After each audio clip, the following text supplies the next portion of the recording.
हम महान आदमी बनी। चूंकि गोलू भी हमने के गार्जियन हमने के अभिभावक बड़े भैया वीरेंद्र भैया उपस्थित हैं। लकी इवेंट्स के माध्यम से आज का ये कार्यक्रम बहुत ही सुंदर रहा, बड़ा खूबसूरत रहा।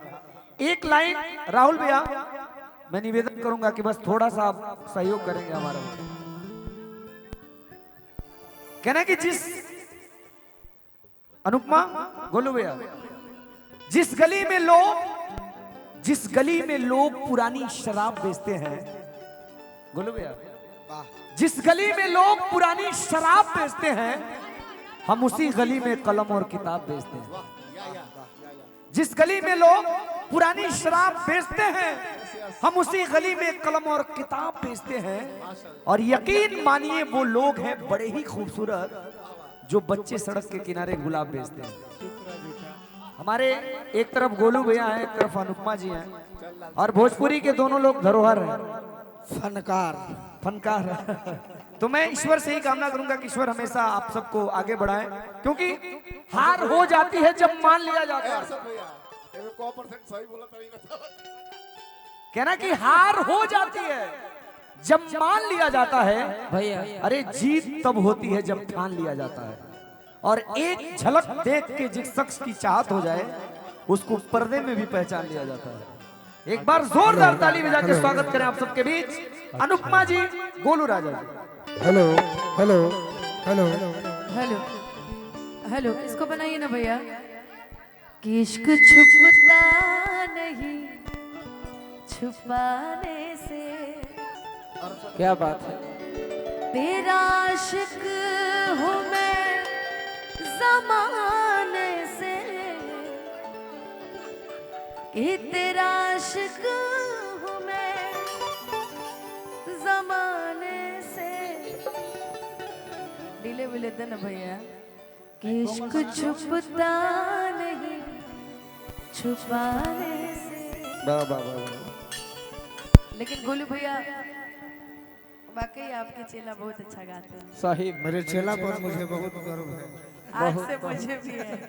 वैसा चेला भइल कहाँ कोई बहुत। ना कब होई कोई। एक चेला बहुते अकेला। एक चेला उहो अकेला। उहे आइए आगे ही ना भैया। सॉरी गोलू जी आगे आइए। खाली आगे बोला है बाद में ढकेल दे तो मैंने आपको जीवन में नहीं ढकेला है। सिमरन पे शक, लेकिन मेरे पे शक नहीं। ढकेला ढकेली छोड़ी जा गाना। मुस्कान कहाँ गईली? अब तोरा हो मोटा कि तोरा बिना दुनिया वीरान लागे गोरी रे। तोरा बिना दुनिया पातर लागे गोरी रे। कि जियते शरीरिया बेजान लागे गोरी रे।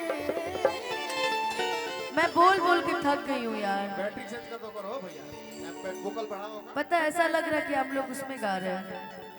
हेलो ये ठीक है, नहीं वो सिटी मारा था। हेलो हेलो हेलो कि तोरा बिना दुनिया। हेलो इधर आइए, आप पीछे क्यों छुपी हुई हैं? उनका काम ही है, वो ऐसे बोलते रहते हैं। क्या बात है। वीरान लागे गोरी। अगर हम मोटे ही हैं तो ठीक है, खाई अपना मर्दा के कमाई ले जाए खाए। हाँ जी। तो हमेशा तारीफें मत सुना करिए, कभी कभी कमियां भी सुना करिए, आदमी आगे बढ़ता है। ये मेरी चेली है। क्या बात है।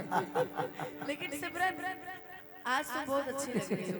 बोलू भैया आज अच्छी लग रही है कि नहीं?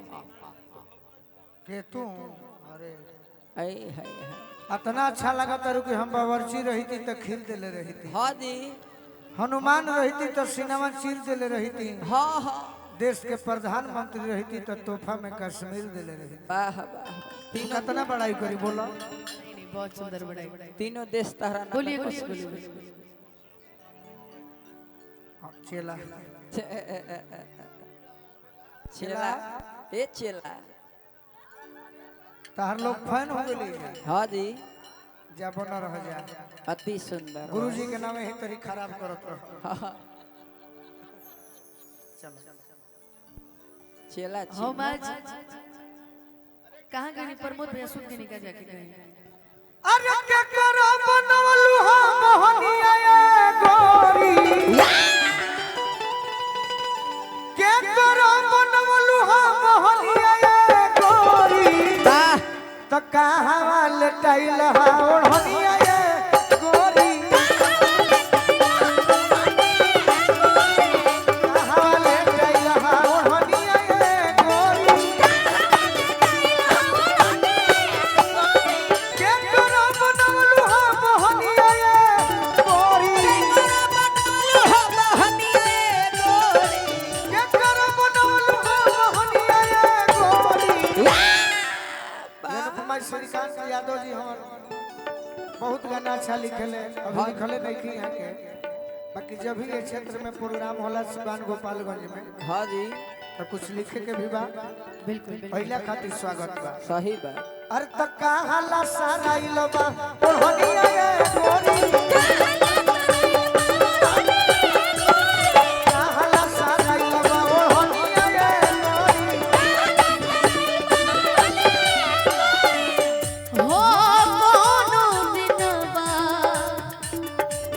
शिकार हो जइबो अच्छा कि कोनो दिनवा शिकार हो जइबो कि कोनो दिनवा शिकार हो जइबो कि कोनो दिनवा शिकार हो जइबो हमसे मिलवा हमार हो जइबो कि हमसे मिलवा हमार हो जइबो ओढ़निया गोरी कहला कदाइल हो ओढ़निया गोरी ई बाकी आशीर्वाद हो बाकी आशीर्वाद मतलब हाँ जी जब अनुपमा हमार बाबू गावत रहली हाँ हाँ हाँ तो अनुपमा के आशीर्वाद मिलो रहे सही बा स्वागत अनुसार हमारा वीरेंद्र चौधरी भैया के माध्यम से उहे बाकी आशीर्वाद हमरा मिलल है वीरेंद्र भैया के पद प्रतिष्ठा बन रहो इहे माई से प्रार्थना करो वाह वाह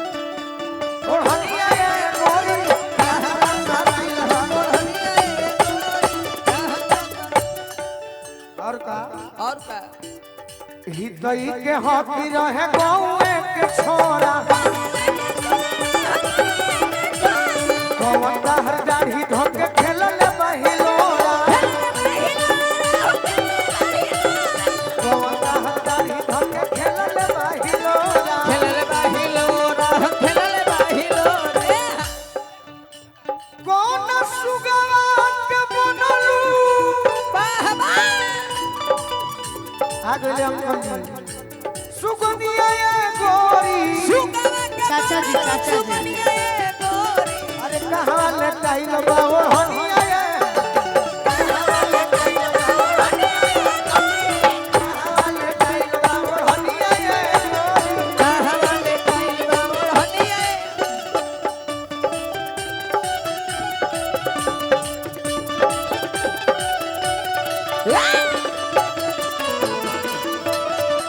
दोसर चल चला गोरे गोरे गालवा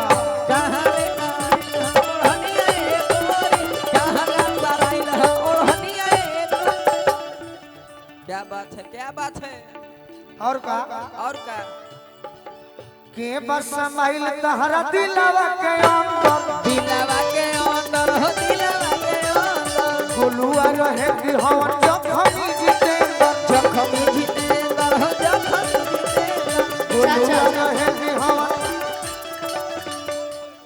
हमरा शिपू बाबा अच्छा वीरेंद्र चौधरी जी के ड्राइवर साहब आशीर्वाद देले बने लागे झूठ भइल बा वाह वाह अरे बड़ दुनिया ये अरे गोरी ए गोरी तो कहां लटाइल बा ओढ़निया ये कहां वाले टाइल ओढ़निया ए गोरी कहां वाले टाइल ओढ़निया ओढ़निया ये गोरी कहां वाले टाइल आओ हई रे तनी मनी चलते रहे आ रही रही रही आ रही रही बहुत सुंदर वाह वाह वाह किया जयबू की अरे पटना जयबू बोला बोला घियारा जैबुगी जैवक अरे पटना जैबो अरे की जैबो फेरुल्ला बे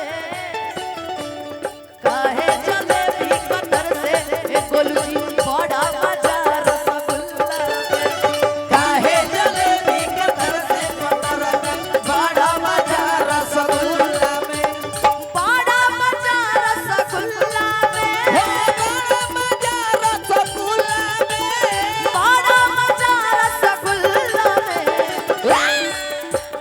काहे अरे काहे जिलेबी का तर से पत्थर का बड़ा मजा रसगुल्ला में काहे जलेबी का तर से पत्थर का बड़ा मजा रसगुल्ला में। ये उत्तर प्रदेश के बड़ा फेमस गीत हाँ जी अनुपमा के धन्यवाद दिहल जाए चलत रहे चली चली कि ये गीत बालेश्वर जी के गावल हाँ हाँ अब बड़ी फेमस गीत अनुपमा के आवाज भी निमन भी लगेला सही बात हमहू एगो गा दी हाँ जी